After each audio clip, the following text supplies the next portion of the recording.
esse local, desejar muito boa sorte à equipe toda.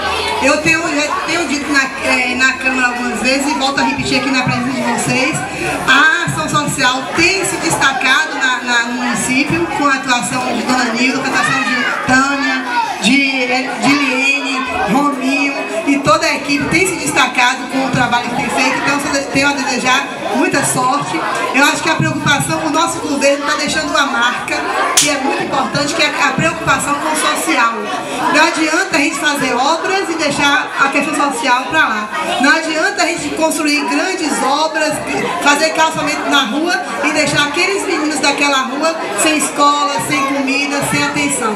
Então, eu desejo sorte à equipe, a Dulce, Dona Nilda e toda a equipe da ação social, e se precisar de mim, eu estou à disposição. E as crianças que saibam aproveitar o espaço, as atividades que são feitas aqui, que tratem os colegas com carinho e as cuidadoras também com carinho, e que saiam daqui cada dia melhores seres humanos e cidadãos e cidadãs melhores.